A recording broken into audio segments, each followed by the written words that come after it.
there are two types of stories, right? A is where you become the hero. But what I like to do in my stories and in all of my speeches is I play the role of the villain, the anti-hero, or the failure in the speech. People connect in failure more than in success. Top leaders, meaningful conversation, actionable advice, bulldoze complacency, ignite inspiration, create impact. Produced by Southwestern family of companies. This is the Action Catalyst. He is the 2014 World Champion of Public Speaking for Toastmasters International. Dananjaya Hettiarachchi. He is awesome. He's a TEDx speaker and is among a handful of human resource development consultants in the Asia Pacific region that specializes in performance prediction. Dananjaya, thank you for being with us. Absolute pleasure to be on board. Can you just talk to us a little bit about what is it like competing at the World Championship of Public Speaking? It's an amazing experience because I come from South Asia. So for us, stepping onto that stage is massive. It's huge because where I come from, English is our third language. It's a dream come true. That's awesome. And I want to apologize. It's going to be a little fuzzy because Dananjaya is in Sri Lanka.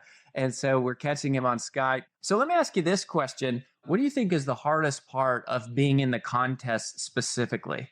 I think the hardest part for me throughout the years was being comfortable with who I am. For a long time, I wanted to emulate speakers from the West, because I thought that was the way to win the world championship. But for me, I actually discovered my, moment of glory when I decided to stop competing and just start being myself. And that was the hardest part. I think it took me 10 years just to be myself on stage. How many times had you entered the contest before? I'm just curious. Well, I started competing in 2006. Tell us a little bit about how did you develop the speech and when did you start to tell that story? Okay. The first cut of the speech I did it at a TEDx speech.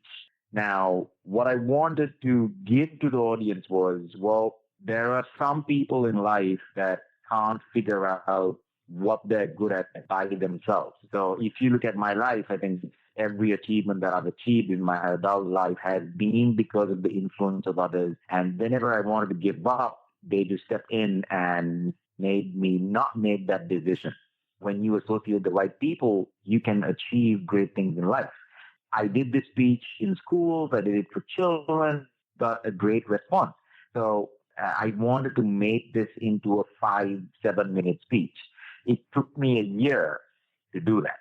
The challenge is complicated more because in this part of the world, we speak generally faster than the West. We speak at about 165 words per minute. It just complicates it even more. It's not just about cutting back. It's about also slowing down. You have to really pick the most impactful sentences, words, because you need to not only cut back, but you got to take more time. A lot of speakers start their speech with a title or a topic. I always start with my message. And what I do is I take a lot of time on the message. Once I got my message down, I have two principles. A, it has to be simple. B, it has to be inspirational. So until I get that phrase right, I don't concentrate about anything else. I just concentrate about what's my short and inspirational message. And then what I do is I start to layer that message with stories that I feel really add value to that message. And then it's about building upwards from that message. So that's the process I actually take. What are some of were there any big lessons that you learned in terms of like specific practical presentation skills? I think there were 3 major lessons that I've learned. The first is I wasn't a very big fan of repetition. I consciously try to position my message, my key phrase, at least 3 times within the speech. So I say it once, I say it twice, and the third time, before I say it, the audience has finished saying it. So I actively get the audience's subconscious involvement into my speech. Number 2, I wasn't a heavy fan of props. I never liked to use props in Props. my speech, but I used props. And for me, that enhanced my speech. It gave my speech a more visual and kinesthetic element that really enhanced what I was actually saying.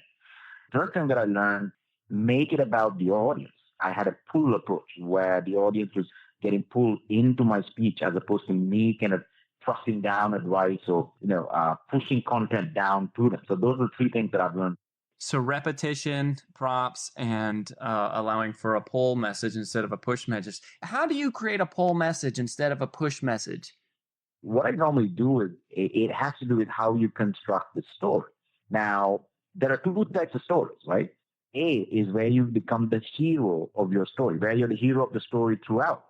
Generally, when you're the hero of your story throughout, it becomes a push message. But what I like to do in my stories and in all of my speeches is I play the role of the villain. Then it is about the audience kind of coming into the speech. That they're trying to experiment, they're trying to figure out who this guy is. And it becomes more of like I need to dissect this individual in the speech. I normally start off either as the anti-hero or the failure in the speech. Because, as I always say, people connect in failure more than in success. I take some time to explore failure. I make sure that I connect with my audience through my failures. And that really pulls the audience to me. But if I become the hero of my speech from the very beginning, what happens is then it's about, okay, I've done something really great and you guys need to now listen to me, go and do this. And that then becomes a push message. So last little question, after you win the world championship of public speaking, what's next? Well, so my Toastmastering career has now ended. Now, my next thing is to just be a motivational speaker and an inspirational speaker for this part of the world. And I've got to now unlearn being a world champion and learn again how to, start from scratch and being a paid motivational, inspirational speaker and make this into a business model of success. So I'm back to square one. I'm learning again, and I'm looking to achieve my goal in the next 10 years. Dananjaya Hettiarachchi, thanks for being on the show. Thank you very much. If you enjoy this podcast, please make sure to subscribe. And to stay updated on everything that the Action Catalyst is up to, make sure to follow us on Facebook and Instagram at Action Catalyst Podcast and on Twitter at Catalyst_Action. And thanks for listening.